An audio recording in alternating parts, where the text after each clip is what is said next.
whatever the kids are calling it these days. Yeah. And Juno was sitting at like 70 grand. It was firmly on the kill list. And now it's like 400. I'm like, maybe I'll make $10. Yeah, but you're still not going to make back the money for your server, are you?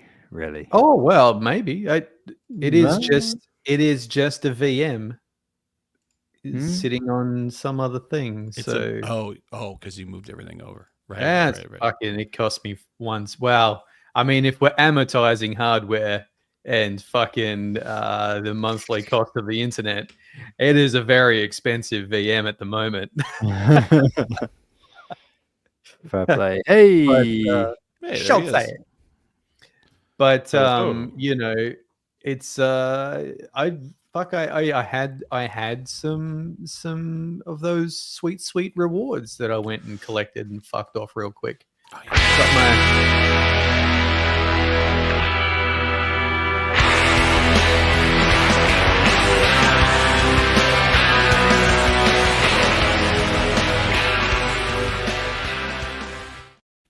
Hello. So now it can cover the cost of my Raspberry Pi. You want to get a weekly podcast from independent validator teams. And of course, this week we are talking about what else but Juno to the Moono. To the moon. To the moon. The blocks must go on.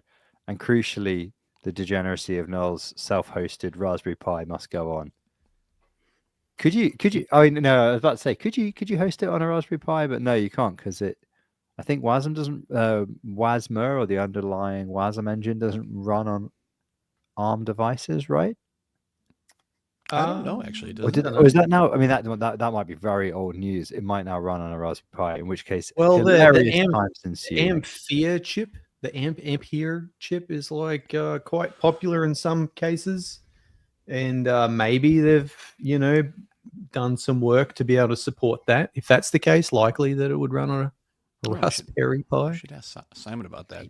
I have fucked with that Ampere a little bit, but I haven't run any Cosmos chains on it. It would be quite funny if it now did run around the Raspberry Pi. That's all I'm saying. Just after we wound down our Juno validator, we discovered we could have run it on a Raspberry Pi after all. Wouldn't be good for the brand image. You couldn't run Juno on a Raspberry Pi. I bet you could run it on a 5. I bet you could. Well, single core, it's actually pretty decent. I bet you could. I mean, it sounds like a challenge for SERP. I only have an RSP Pi's 4s lying around, and they get quite hot because I use them all with PoE hats, so they're not exactly cool puppies. So I'm sure they're throttled. Cool. Power over Ethernet, baby. Okay. That's more. You don't know about PoE life? Oh, fuck. It's a way to go. I mean, just have a 24-port PoE switch down in the shed. Anything that I can, I plug into that fucking thing. It's great.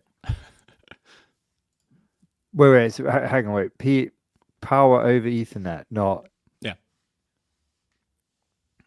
It just uses the dead cables on a regular gigabit, a regular Cat 5 or Cat 5e, 6, whatever you want, and you inject up to, I think it's like, I always forget what the different PoE plus T and all that shit is, but I think you can get up to almost 48 volts across those.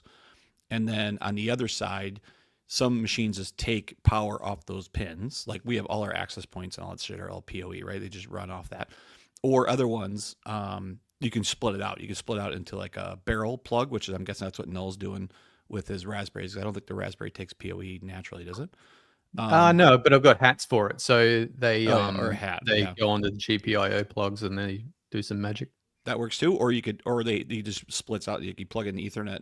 It has like a little thing that just splits it out into a barrel and an Ethernet plug, so you're not sticking 48 volts across the Ethernet. Yeah, I could go and get one and show you. I've got some splitters somewhere. Well, everybody knows what this is except for Frey. Yeah, this is amazing. It's been a long while since I've done it. It's amazing you've made it this far into your life without knowing about PoE. Yeah, no, but my point. Sorry, I should have probably asked the actual question that I wanted to get to rather than the question that's kind of adjacent to the question that I wanted to get to, which is what are you actually accomplishing with this? What are all the Raspberry Pis lit around the place doing? Oh, well, they're just handy for shit. They're just handy what? handy. They're handy, you know. Handy for what shit? It's like, oh, well, actually, one runs Home Assistant. I assume that, Serp, you got one running Home Assistant? No, that runs on a VM. No, it's on a VM on a Proxmox box here. I have it running Home Assistant as well. I don't have a Proxmox box in my house, so. Schultzy, did you say you're also running Home Assistant on a Raspberry Pi? Yeah, I've got PoE? a 5 though, but yeah, I'm actually thinking of upgrading to the new Mac baller Mini over for here. it. Hey, baller with the Raspberry Pi 5. Fucking hell. All mine run music shit. That's it. Music? Oh, right. Yeah. They all run either Rune endpoints or like things like that then plug into DACs that plugs into amps. Like so for upstairs and then for our backyard and for here in the office. Actually, I have one sitting over there. For our resident audiophile. I've seen your fucking stereo room. Yeah. I can't even call it a home theater. It's a stereo room. Yeah, there's no TV in here. Just music. Just music. Is that in your office? Is that off to the right there? Yeah, it's over there. By the fireplace? Was there a nice fire No. around the speakers, or it's just a wall of speaker? Upstairs, yeah. Yeah. I spent so much time trying to figure that shit out, and in the end, you know what I did? I just Sonos. 2 sets of speakers. That's What do it. you mean? Just fill your house with I have studio monitors here and a subwoofer here, and the ideal listening place is literally there. Yeah. So like even when you're just like typing at the desk here, it's like you're close enough to like the ideal listening place. And then downstairs I just have a full hi-fi setup, and that does have a tiny little Yamaha thing that just basically allows you to cast what's it called? Not Bluetooth, because Bluetooth is shit, but AirPlay. Oh yeah. It just creates an AirPlay zone on that Wi-Fi network. And that, like, it was fucking not cheap. It was like 100 and something quid a few years ago. So it was like maybe double the price of Raspberry Pi, but you configure it once and it just fucking works. It just works ever since. Like an appliance. Yeah, exactly. And you just plug it into your amplifier in like the line in, and it just goes, okay, cool, fuck it. And you just cast to it from anything that has AirPlay anywhere when you're on the network. And that's like, finally solved my shit. And I was like, right, I can dismantle all my Arduinos and Raspberry Pis and bullshit just to get music into the speakers. But it didn't change the fact that the office is like 2 stories above the living room and whatnot. It was like, fucking some bicycle speakers are upstairs. Duh. Schultzy, what's your Home Assistant game like?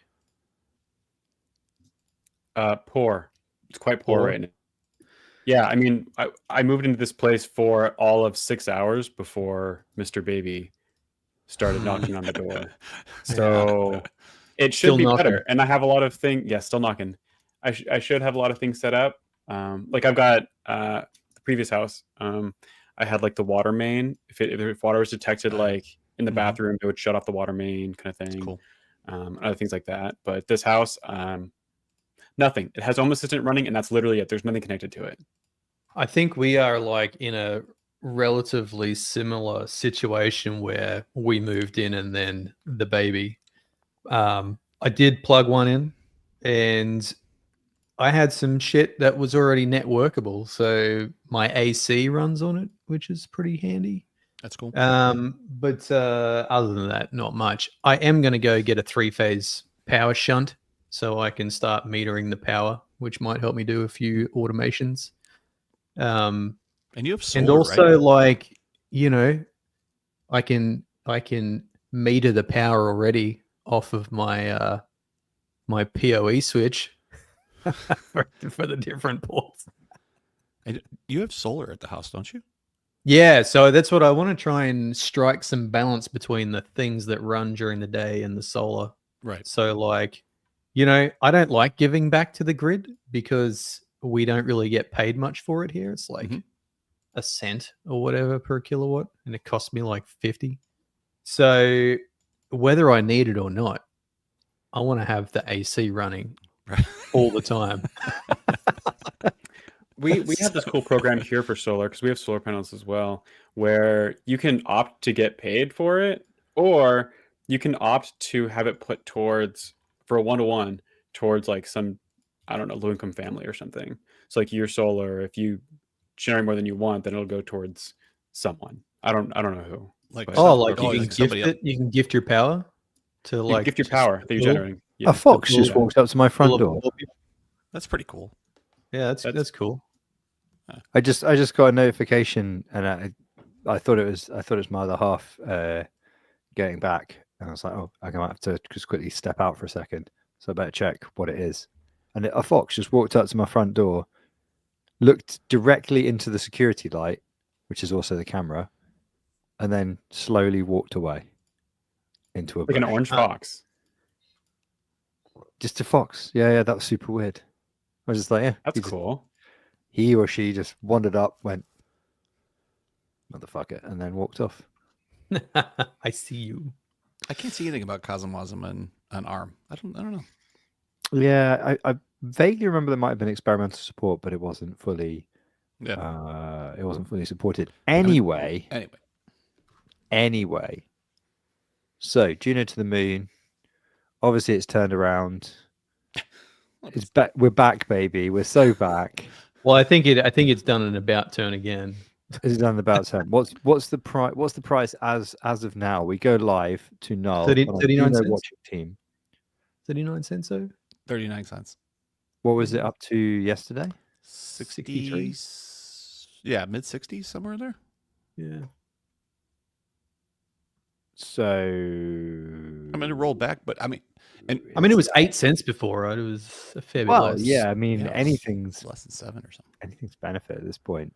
It must have been. It did hold for a while though. It was like in the 50s all day. It just went down to 39 cents in the last little bit. I mean, there's not much liquidity, so I guess obviously it moves a lot, right? Still, if you just wait for Null to sell and it just collapsed. Exactly. No, I stole my rewards. I wasn't going to miss that opportunity. If there was someone wanted it that bad, they could have mine. So, did you actually sell them yesterday then? 63 cents. You sold them at 63. Good job. 63 cents, nice. Top of the market, baby. I thought you only sold at the bottom of the market. That was the deal. Well, that's how I help get out of the slump, and then occasionally I have to have a win. So you gotta take it. Gotta have a win. Lovely stuff. So I only do my mass dumping at the bottom of the market. It's just the small rewards at the top. Yeah, I really have to shake out that bottom section. So the real question is, right, when is stars? If whoever's behind the price manipulation, should this ever be used in evidence in court? I should say in advance, obviously this is satire. I'm being facetious. But also, if whoever's manipulating the price, if they could manipulate the stars price up a bit, that would be lovely stuff. Yeah. Just saying. Just sitting on a bag, are you? Yeah. Just like, do you not know? We are sitting on a bag that is comparable to the Big Balls blockchain bag that you're sitting on, I would imagine. Genesis Validator. Yeah, Genesis Validator. You're in the test now. Yeah, but I mean, in today's money, you could buy that again, like with your pocket lint. Yeah. Well, I mean, the irony is, right, you could probably buy everything we've ever earned on Stargaze with a fraction of what part of liquid stuff would have been with the Juno pump yesterday, because everything is so down, I would guess, right?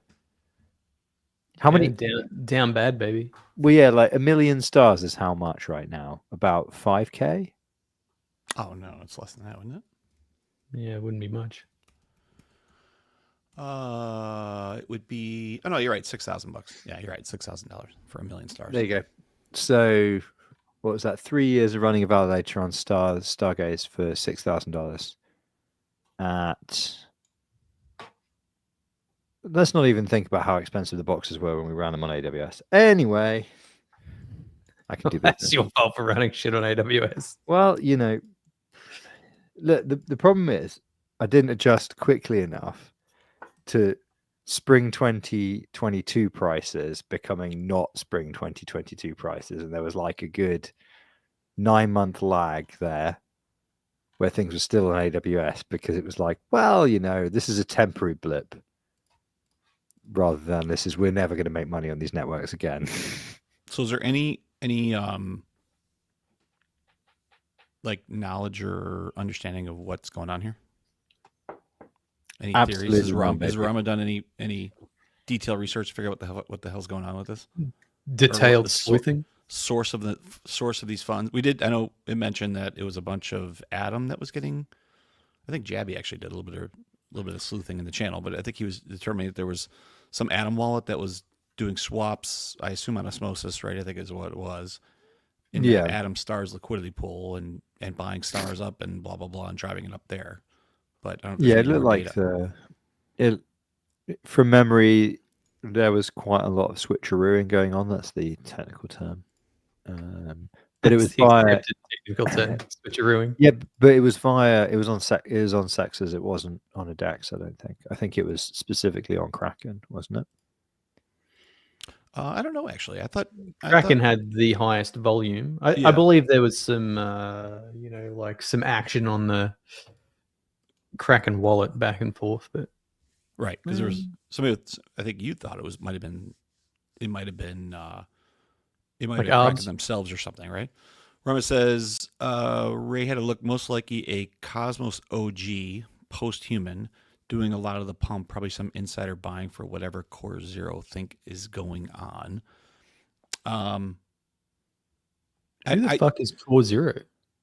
But the post-human thing, I mean, I don't know if there's any more data to this. The only thing that I saw was related to post-human was that there was, I think on the Atom wallet that was doing a bunch of swaps, they had like 500 Atoms staked to post-human. That's the only thing I saw that was even tied to that. But unless there was more data that actually showed, showed that there was Core something one else. Without the members. Core Zero is Core 1 without the members. Yeah. And Robert says Kraken wallet was just the sex doing arbitrage, actually, which makes sense. Yeah, I mean that part makes sense, and the fact that it was like the most. What did it say? I forget what was Schultz had. It was like the most traded on Kraken, or was this the biggest? I forget what the hell their top 10 was. Well, basically, if you logged into Kraken yesterday, into Kraken Pro,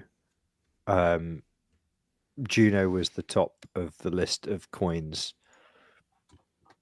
I think potentially both. I think just by number of, because that list can't be via liquidity, because otherwise it would just always be. Sorry, it can't be by value, because otherwise it would just be like Ethereum or whatever. So it must have been just like pure like number of trades or something like that, because that would kind of make sense if it was like arbing, because it would likely be lots of small bot trades via the API or something like that. Yep. He says it only took $10 million. Is that right? Was it $10 million I get traded? Yeah, $10 million was pumped into the Juno ecosystem. That's what it was. Holy shit! It was quite a lot of money given where we are now. I mean, I don't know about that. It says it only took $10 million for Juno to pump it. $10 million of trading. You could be wash trading it up. True. Yeah, doesn't necessarily. Yeah. Or $10 million in volume, yeah, or whatever. Still, I guess that's not. I mean, it's a pretty large. Obviously, that's 8x, so it's pretty decent about a bump considering the amount of money involved, or at least the amount of trading involved. And considering the use case of Juno. Well, I mean that's. The use case of Juno. Jeez. Juno's finally found a use case, Shortsy. Being run on Raspberry Pi. Waiting. I was hoping to think of something funny before you then asked me, and I didn't have a punchline to that. Wash trading scam? I don't know. It's good. Case study in my paper. That's actually a pretty good case study. Pretty good use case. What else? Wash trading. Yeah. Wash trading is a form of laundering. Perfect. Do you know what's happened this week? I'm pretty sure we're going to get debanked again. I don't know what it is about November, but every year in November somebody tries to debank us. So But you know what the funny thing about getting debanked is, and I think you fellas have all had this at some point to a lesser or greater extent, is that once you've had a bank try and debank you once, you start being like more paranoid about the way you bank as a business, and you start to act in a more sus way towards your bank, and then it sort of like becomes a self-fulfilling prophecy, because then you've got like, oh well, you know, we've seen that your company has deposited money from this other account that your company holds. We need to see some record of where the funds come from in that account. And then you hand over those, you go, oh, fair enough, anti-money laundering, I get why you're doing this. You hand over a statement and they go like, all the funds in this account are just from another account owned by the company. And you're like, well, we have many accounts as a company. This is very normal behavior. And they're just like, this is not normal behavior. You're like, look, either close down our account or just let us bank with you. I just don't care. Really don't care. Like, please just stop wasting our time. But yes, we do look really sus. That you're thinking we look sus. We look sus as fuck. But in our defense, we only look sus as fuck because you tried to debank us 2 years ago, and we then had to split 3 to 4 months worth of operating revenue between 4 banks so that if you debanked us and locked our account, we could pay our AWS bill and our Aptos nodes wouldn't go down. You fucking idiots. So, you know, some would say that the reason we look sus is because you guys are fucking complete idiots and a shambles of a bank. And the only reason you're going completely apeshit ham on this bullshit KYC process is because it turned out, and I believe it came out in the Financial Times, that several large banks, especially starter banks and challenger banks in the UK, we happen to use one of them for one of our main accounts, weren't actually doing any kind of money laundering checks at all, and were facilitating scams and stuff. Now, as an actual limited company, where, to be fair, you can literally fucking, if you are a bank, you are our bank, you can literally look up everything you need to know about us on Company's House.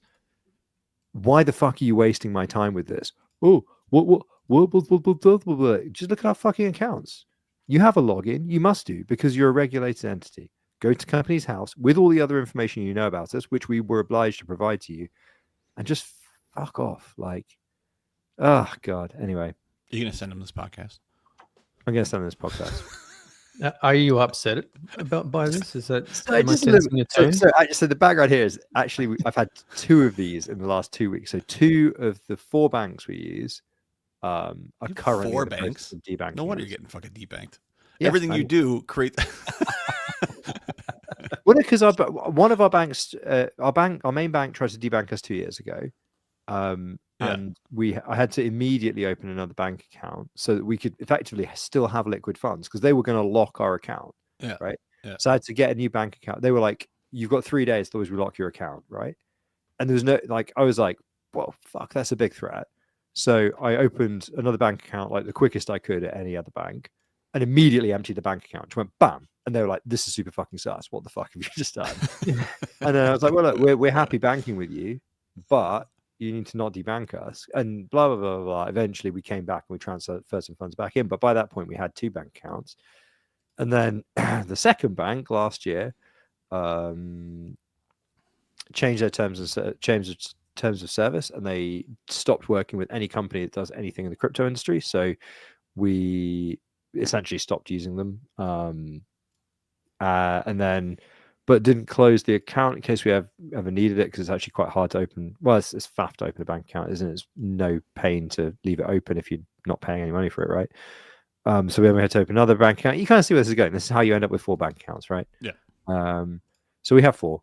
None of them got particularly much money in them, but it's just one of those where I don't know, everybody's kicking up a lot of fuss about like something where you're like, look, dude, I read The Economist.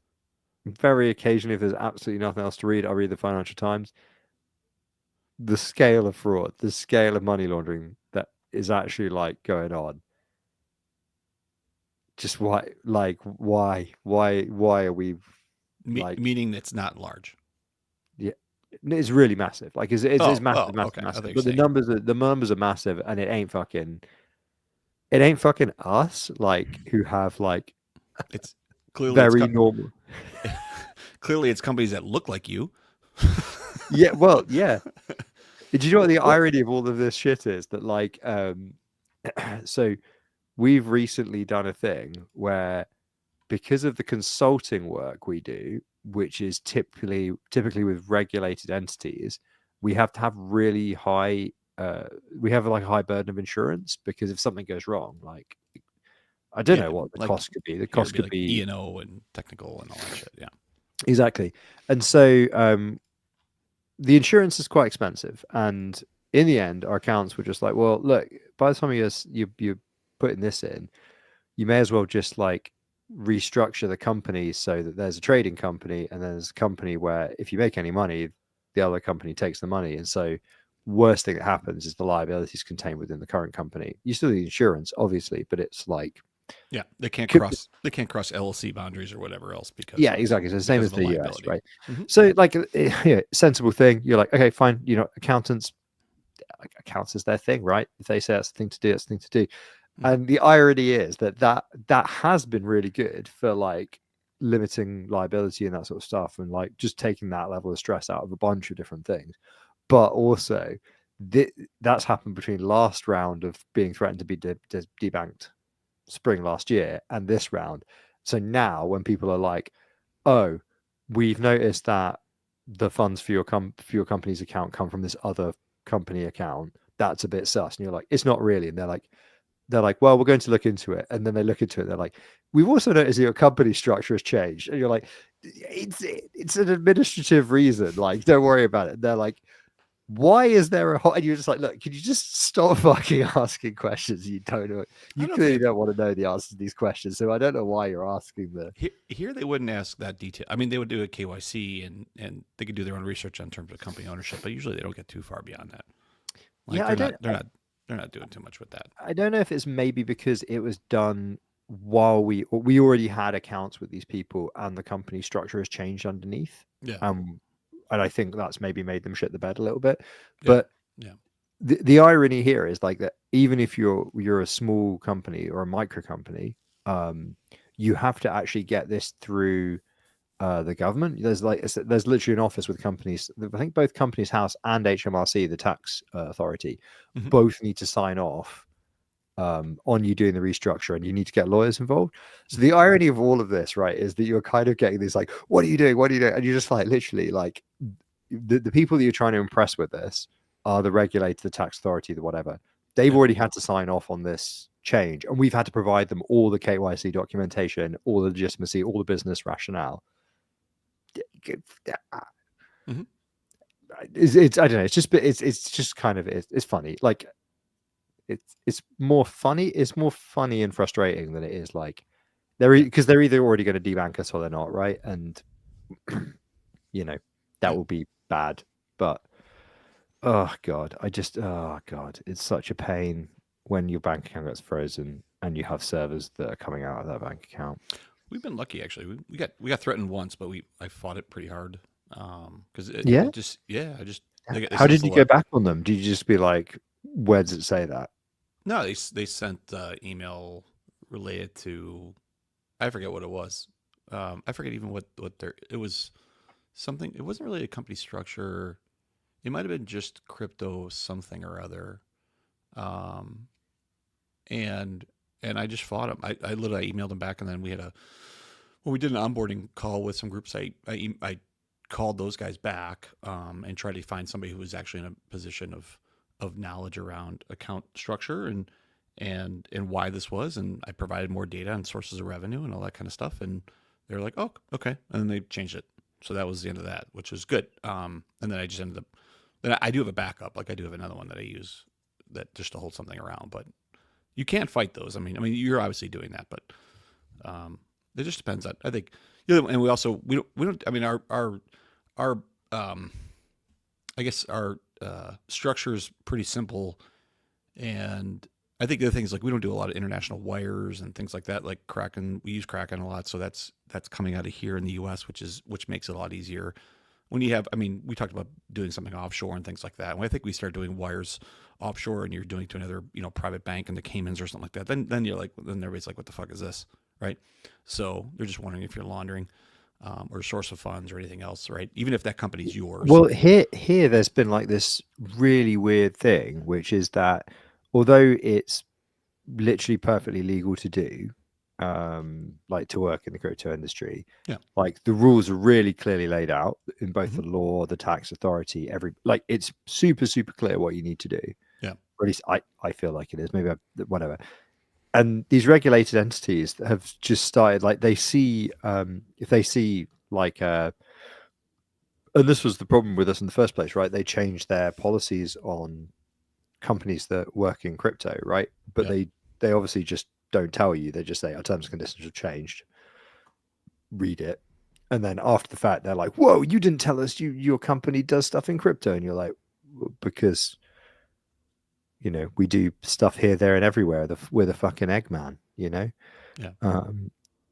And they're like, well, no, after the fact, we've decided you are guilty of taking a bank transfer from Paywood, which is the UK entity of Kraken. Mm-hmm. And you're like, okay, so what? That's legal. So, and they're like, well, we in our terms and conditions, it now says you can't do that. And you're like, I think that, I mean, all this is, I think this will change. Like, it's definitely going to change here now that with this presidential change here, and with, I think there's going to be a lot of crypto related policies that are going to get sorted out here in the next couple of years. Whether those are right or wrong, we'll leave away. At least there's going to be attention on it. And I do think that will change quickly, especially as like now we're starting to see states here, you know, buying treasuries within Bitcoin, and I think you're going to see that. You're going to see that elsewhere as well, and a bunch of other states here in the U.S. that are basically buying digital currency the way that they would buy gold or have another kind of component that's sitting there as a commodity type of thing. And as that grows, that's going to provide legitimacy to it. And as that happens, this Bitcoin price is going to go to 150,000. And then I think then as, you know, wires from Kraken or anything else is going to look a little bit less weird. You know what I mean? Yeah, but I mean, I don't know what it takes. Like, I don't even know. Like, I don't even know that it's a legitimacy thing or whatever, because like there's no issue with it now. It's not illegal. It's fine. Yeah. Just risk management. Yeah, that's all. Well, that's what I mean. It's just it's just risk management. That's all it is. Yeah, and risk management. The irony is actually I could understand it more in the case of like if you have, I don't know, like if you have an individual account, like an individual person, and there's payments from Kraken coming in that are like 100 grand or something, then you'd be like, are we a big crypto trader? Like, what's this happening? Or is it like, you know, is it some kind of a scam that's going to come back on us or something like that? Yeah. Then you're kind of like, okay, well, you know, I can kind of understand. I can't kind of understand that. I can understand more that you might be concerned about that. But given that, like, there is a higher burden of proof to open the bank account as a business in the first place anyway. Like, you have to provide, you know, variety of stuff, all the things that would identify you in terms of like your documentation, all that kind of stuff. Like, there's already like a higher burden of, well, yeah, I don't know. It's kind of weird. Like, yeah. But again, like I think paranoid about that. These are private businesses. They have the ability to have their own risk management structure. They can kick you off at any time, right? So, exactly. It is what it is. It is what it is. Like, I mean, no matter what, no different than you're an at-will customer there. So different banks are going to have different structures related to how they want to deal with that risk management, and they will make decisions to do that, right? And so, I think no matter what. I mean, even in our past, we've always had a couple banks. You never want to trust, you know, exactly what's going on in every one of those situations, right? So having two banks is not new to this business, I don't think. And I do think that risk management profile will continue to evolve, because I think right now a lot of these, especially smaller firms and things like that, have no fucking clue even what you do, much less being able to actually have somebody come in and put a proper risk structure around it, right? It would just like whatever they're doing is like, yeah, fine. I get that you guys obviously have like some kind of thing you're trying to risk. Just like make it fucking clear and just tell us like, yeah, do you know what? Go fuck yourselves or like fine. But it's very, very bizarre, because you're literally just like, look, dude, if we did not file the correct source of funds with like our end of year accounts, we'd be absolutely cooked as a company, right? That's just how it is.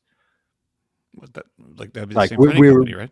We're de facto above board, right? We like you go speak to our accountants, you know, like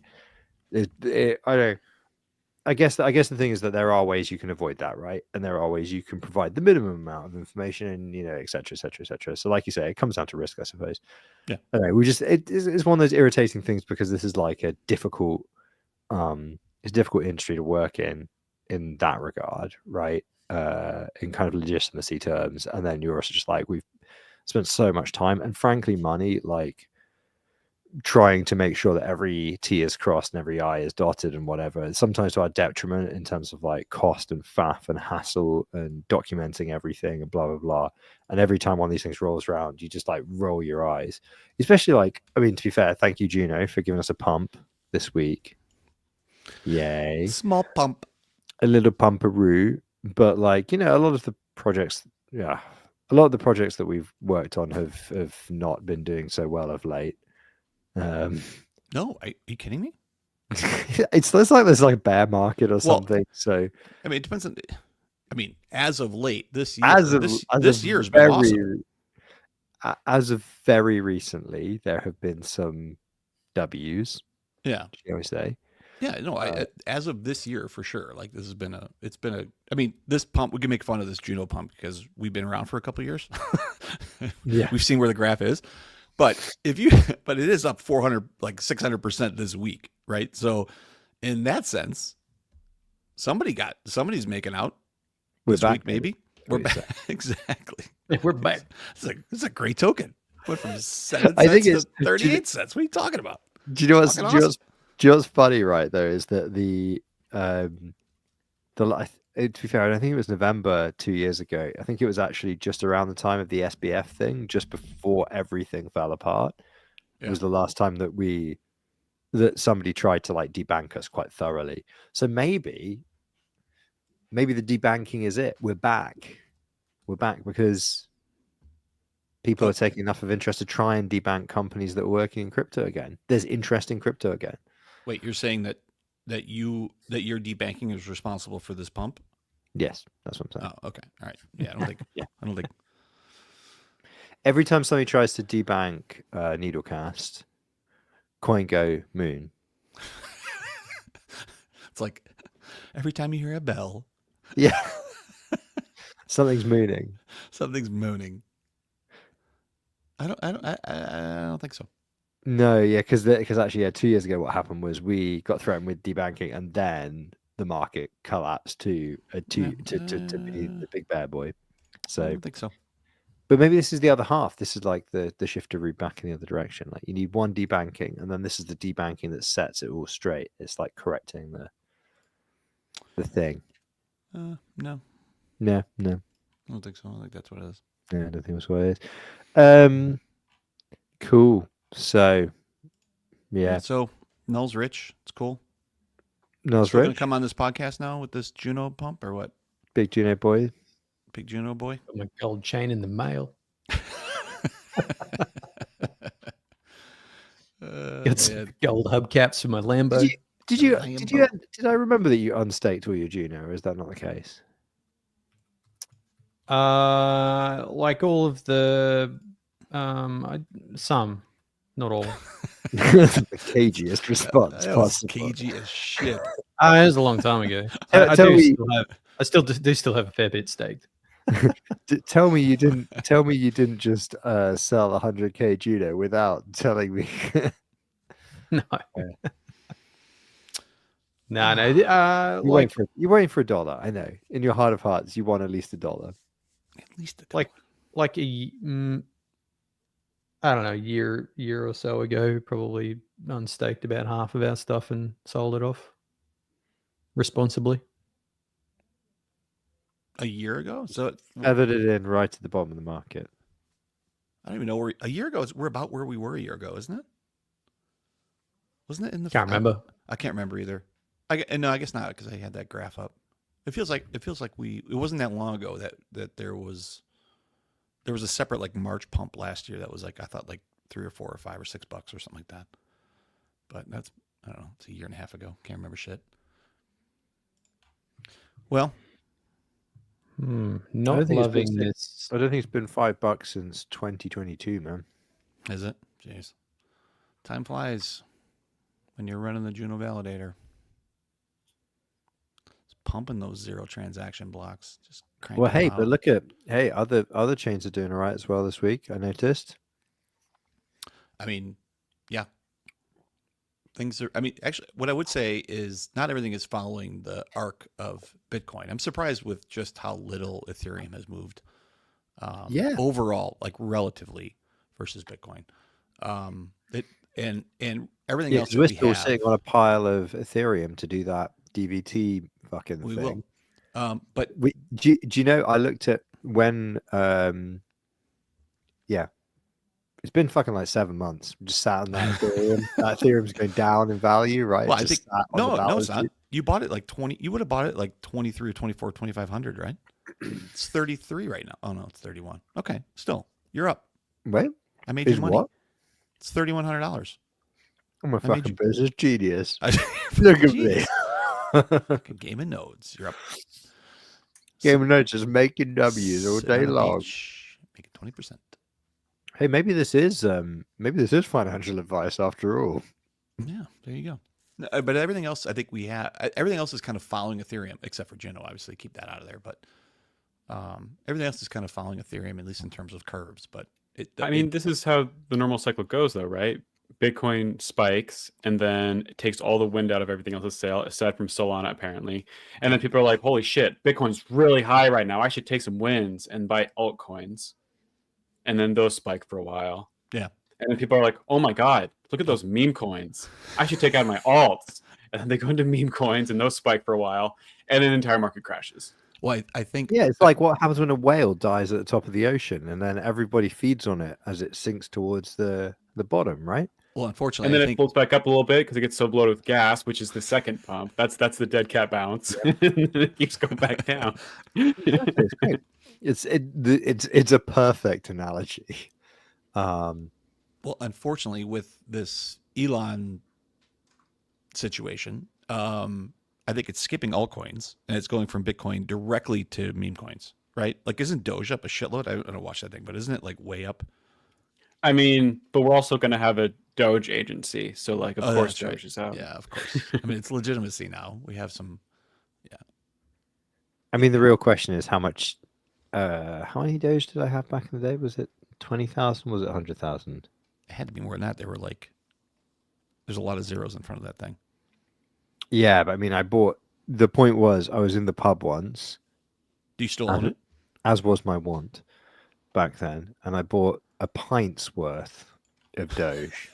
Okay. 1 beer worth, which at the time, 2014, would have been about £3.10.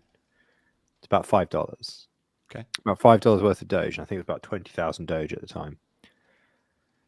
Give or take, something like that. No, I'm sure you got your money's back right now. Oh yeah, I sold it for $420. You did. It's up $420. I'm like, I'm out. It's never going any higher. It instantly went to like $1,000 after that. And I was like, well, see, you win some, you lose some. Should have held it. Should have held onto the shit coin. Yeah. But hey, it's fine. This whatever, man. It was okay. I don't know. We'll see. We'll see if the alts make a little bit of a come. I mean, it's not awful, but we'll see if they make a little pump somewhere in the structure. Bitcoin, though, I do think that it's got a lot of runway. Like, it's got, yeah. Is that financial advice? I don't know. I still wouldn't. I wouldn't buy it. I didn't buy it. Want to buy it at 16,000 or 8,000 or 24,000 or 54,000? At 94, I was like, what the hell? But again, that's the reason I don't own anything. I remember when it was 100. Well, fuck, I should remember before that. Yeah. I remember having some when it was $140. Yeah. But hey, whatever, man. I still laugh at my Bitcoin trading days for Diablo 2 items. Those are the glory days. I'm sure somewhere in this house, there's a mnemonic with a little bit on there.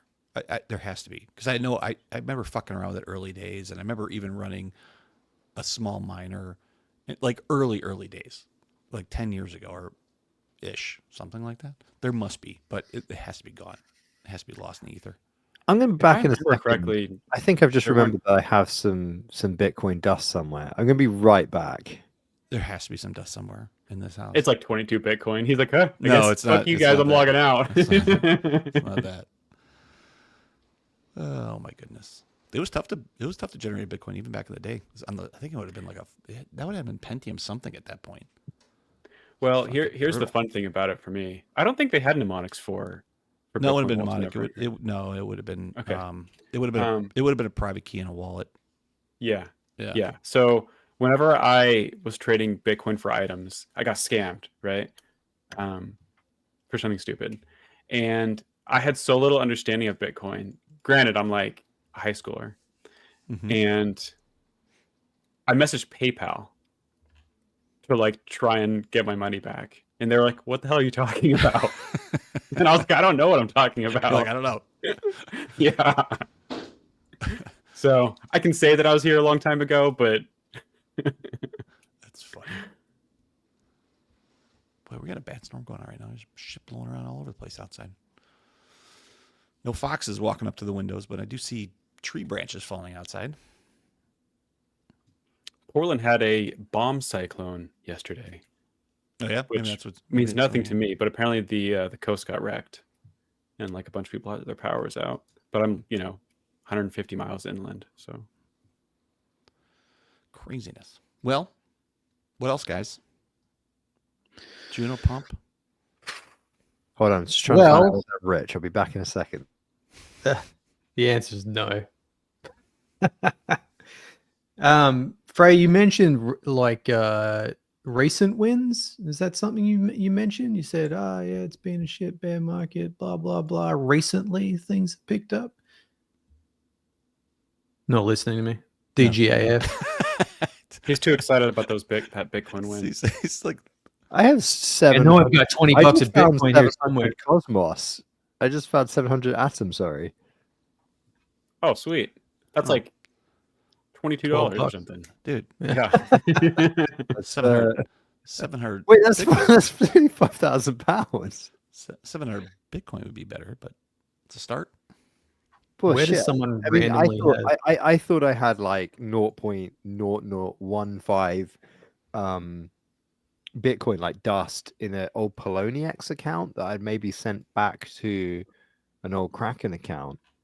But what I've just found is in an old Kraken account, I have 1 ETH, which I knew I had somewhere. I just hadn't remembered which account was. And I knew I would have the password for it, so I wasn't worried. But I have 1 ETH and 697 Atom, which apparently have been staked to the Kraken validator for the last 5 years. Yeah. You know who's going to want to know about that? The tax man. Probably not, because of the way it works. I don't know, because it will be generating very little per day.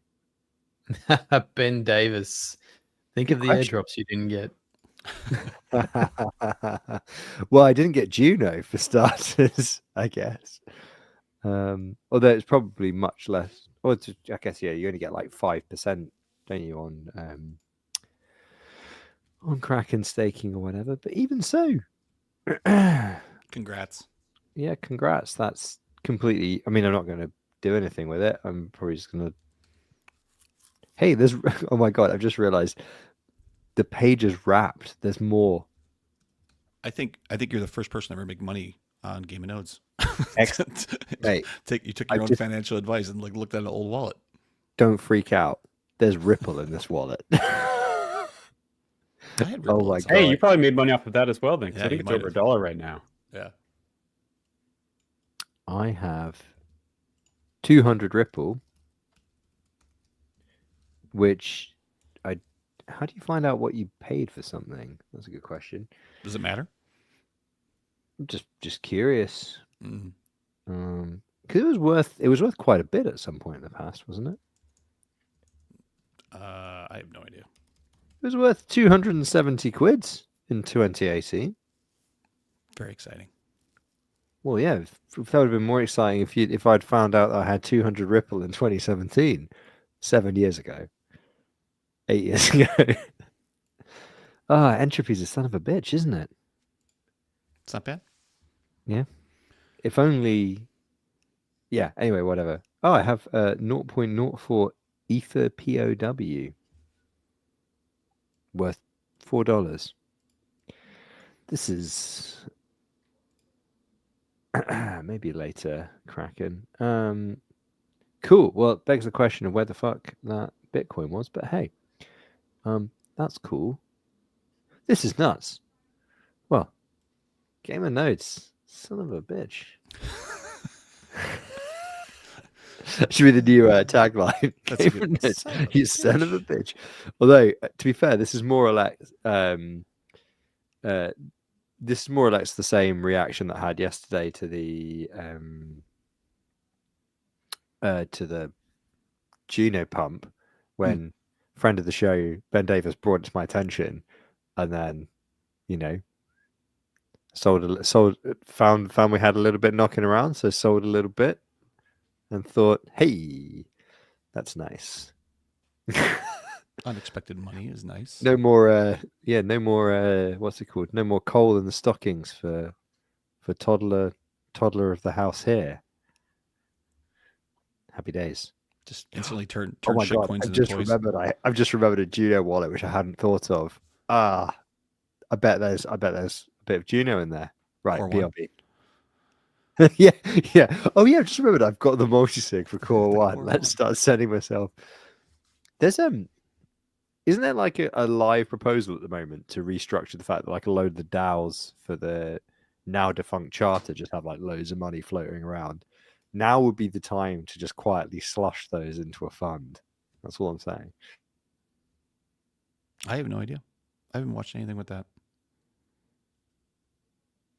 Are either of you guys still involved in that? Like, there's no Juno governance happening in this group, right? No anything happening with Juno. No, okay. All right.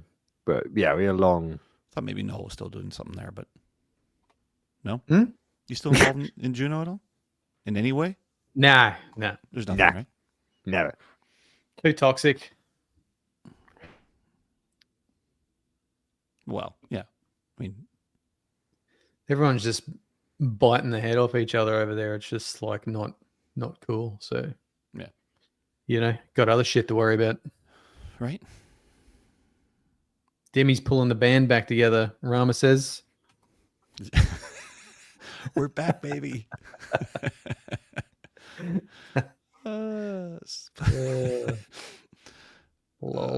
Hello, Cleveland. No, I get it. How you've got back. This is the broom closet again. It was funny watching on Twitter as the price pumped, all of the old faces were popping back up. I know. Twitter. I know. Hey, I made a tweet too, and it's like all these get old the old names. band back together. It's like it's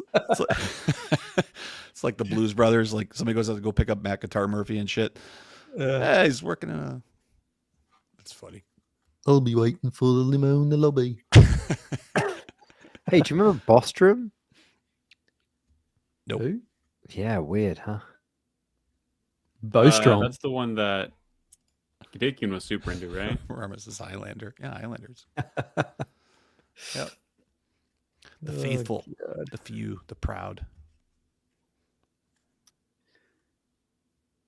Yeah, sorry guys, I got a little bit distracted with logging.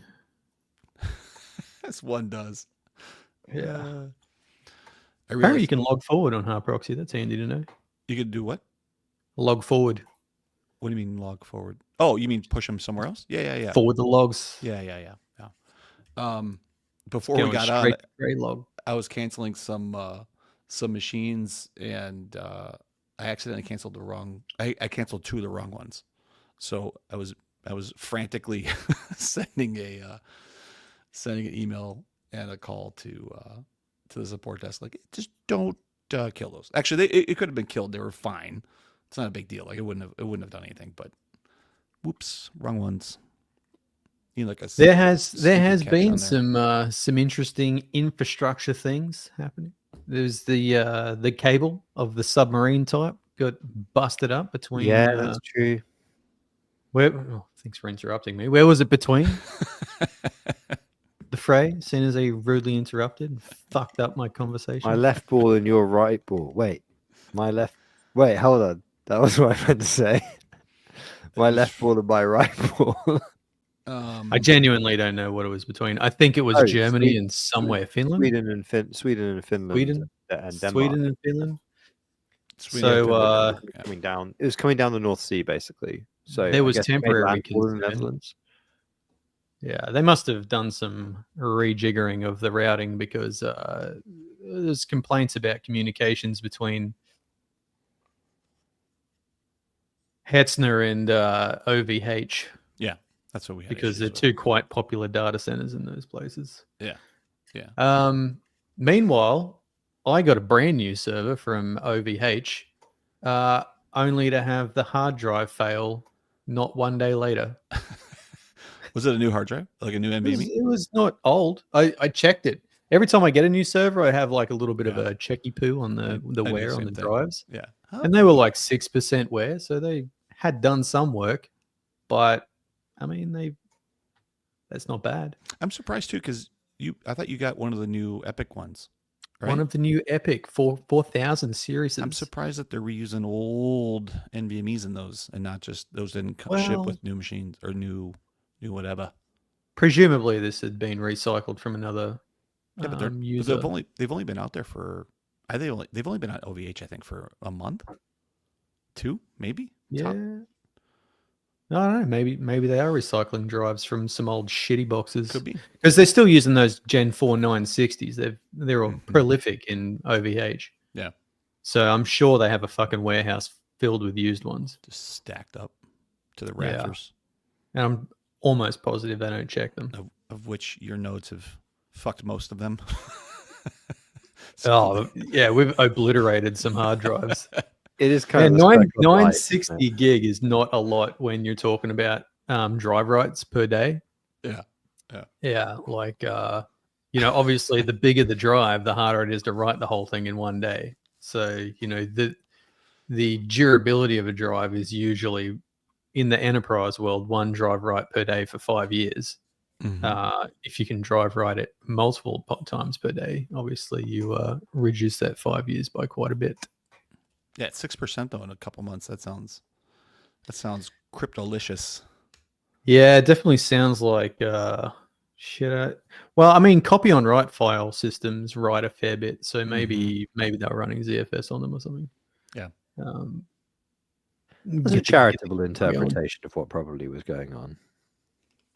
Yeah, well, it was charitable. It wasn't. It was probably not degeneracy, Your Honor. Okay. Just an old machine. It's probably just an old machine. Drive. No, old drive. I mean, yeah, let's recycle it, shove it in there, wait till it fails. Go to the next one. Yeah. And it failed. The response time for repairing that, by the way, you'll be unhappy to know, took a week. Really?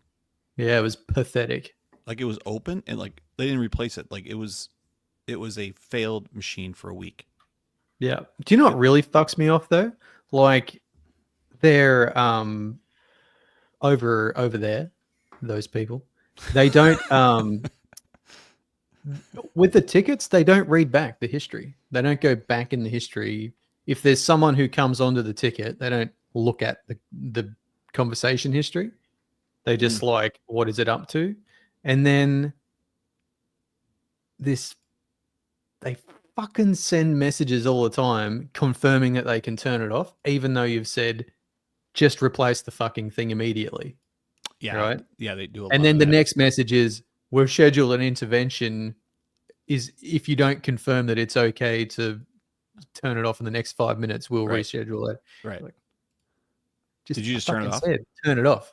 Yeah. And they're like, can we destroy the data? It was a RAID 1 file system, a RAID 1 that's got one disk missing. A RAID 2 that's got one disk missing. So a RAID 0, sorry, fucking hell. Jesus Christ, how many raids? And you know, there is no data left. So just it's fucking replace the drive so I can rebuild the box. Power it off. Yeah, there should be an option that you can tick in the web UI that's just like DGAF about the data. Just fix it. Just fucked question. Yeah. Check out. Yeah, instead like it's in OVH, they really I don't think they like you like doing tickets. I think they'd prefer you like, you know, read the frequently asked questions instead of doing tickets. It is difficult to find and submit a ticket, and sometimes it just don't work. And then just all the bullshit you go through. It's so fucking annoying. More often than not with OVH Cloud, I just message old tickets and I'm like, hey, I've got a new issue. And then they're like, okay. You're fucking my stats, but okay. I messaged our account manager a couple of times and they're like, this is something you really need to file a ticket for. And I'm like, yeah, but my account manager doesn't like me. I don't like you. Hey. Look, you're lucky I've got thick skin because I live high up and the window's open. All right. I don't know what that means. I don't know what that means either. I think he's threatening to kill himself. Could upset me and I could jump out the window. Did you know, Noel, that threatening to kill yourself as a way of emotionally manipulating people into liking and or respecting you is commonly seen as a form of emotional abuse? So do you like or respect stop being my oppressor? I'll take it. I'll take it. Get in the suit. Lovely stuff. Yeah. I don't think anybody's account manager likes them though, do they? Really?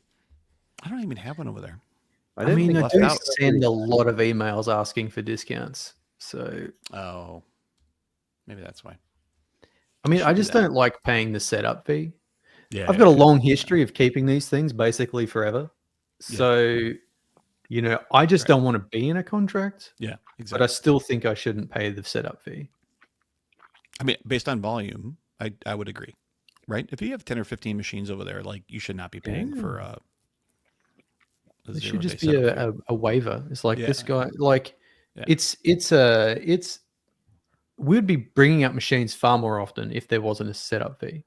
Yeah. I'd bring up a machine, like if the minimum's a month anyway, like, if I need something in a pinch, I'll just get it. Likely I'll just keep it. Right. But if I have to pay a setup fee as well, I'm like, do I need it that bad? Maybe I'll just like jam this somewhere else. Yeah. Exactly. Yeah. Now that I have a Proxmox cluster, I'll just keep jamming shit into that. Great for microservices. Slowly getting rid of all of my, $7 DigitalOcean droplets. Oh my God. Like they add up. Like relayers and shit, you mean? Like that type of stuff? Just, little stuff. Like, if there's like stuff that you don't want to go down, like, for example, Pago, Schultzy, you just don't want to have to think about it. And you don't really want it on one of your bigger boxes where you maybe like don't have, I'm not saying they've got bad security, but it's not on your mind, if you know what I mean. So, they've got Nell somewhere has a box that just has like a piece of gaffer tape on the front. It says Cosmos shit. And it just like has a faintly winking red light. It's not SSH'd into it in a while. Hasn't had any security upgrades on it in a hot minute. I mean, you open open lots of like ports. So, and when you piss services off on it, you're not necessarily closing them. They're disposable boxes. Like, you don't care. So you don't want to have like, service with a key running on it. Well, we just had that issue with the IPMI thing. It's a good example. Yeah, exactly. Like those are things outside of our control. Like, so those boxes are like those getting hit by that. Was it IP Projects, that one, or did I imagine that? It was IP Projects, and was another one of our providers too that had a small subnet that was open. Who had a far better response, so we won't mention them. Yeah, they did have a better response. They just actually, since I talked about it a couple episodes ago, but we had one machines actually get attacked in that same data center, and we went through. I won't rehash it, but we got through the whole thing, and they realized it was their issue, and so they upgraded 10 of our machines there from 7950s to 9950Xs without cost, which was really nice. So we just went from which actually it's same drives. All they just replaced the motherboards and replaced the IPMI and like all this kind of stuff. So we went from ASRock to something else, which was really nice. And they all just came back up, same IPs. It took like an hour of downtime because they did all that stuff. But doing that for 10 machines, I thought was decent. Even though none of these machines, hope they don't hear this, but none of these machines use the CPU that much. So it wasn't that big of a deal. But at least I got off of the ASRock stuff and into something else.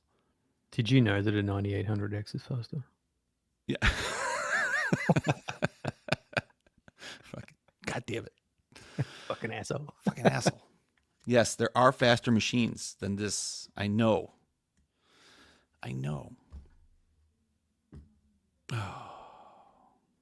Well, anyway. Can't remember what we were talking about. Something I think we were bitching about. I cut Null off.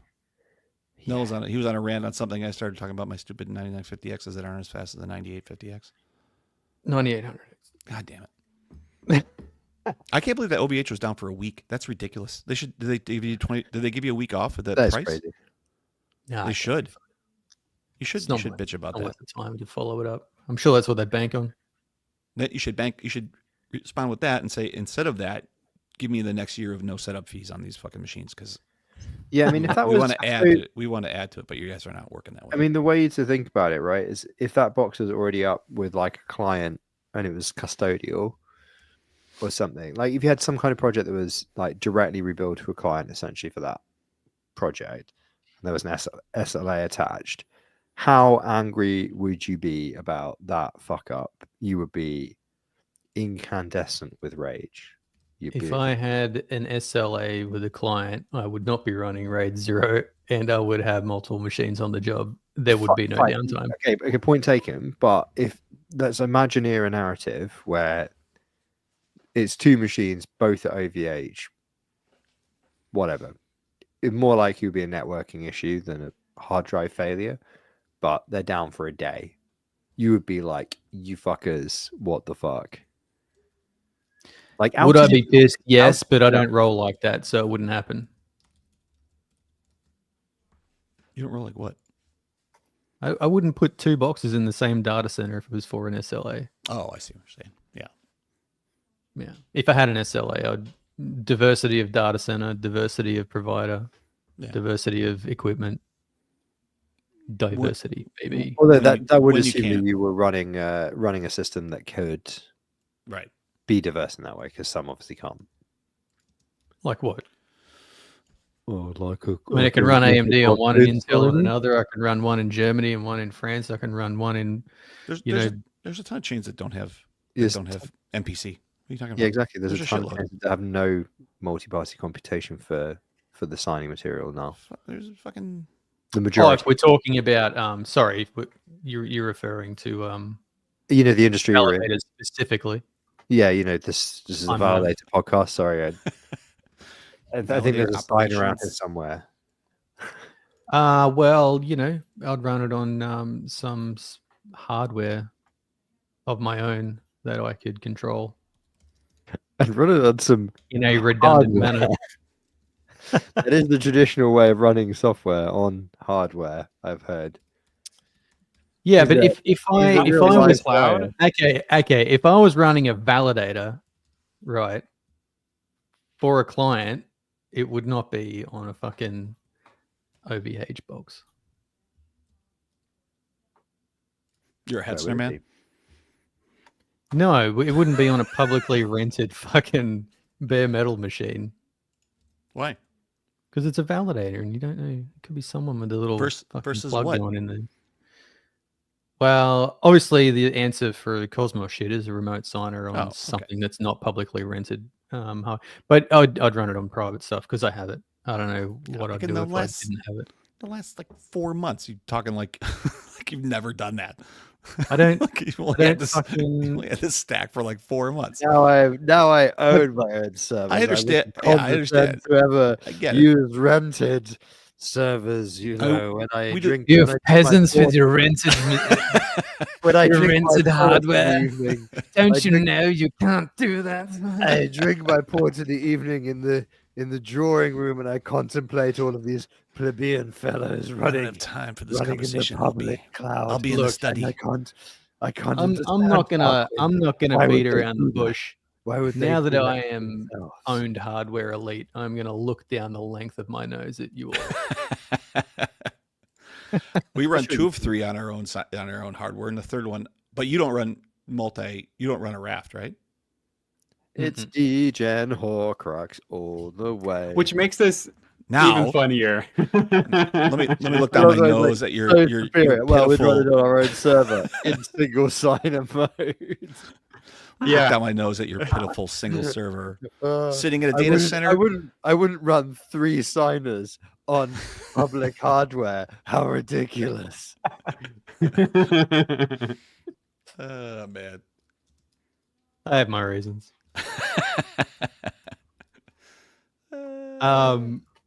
Anyway, he rented peasants. What has there been anything else going on?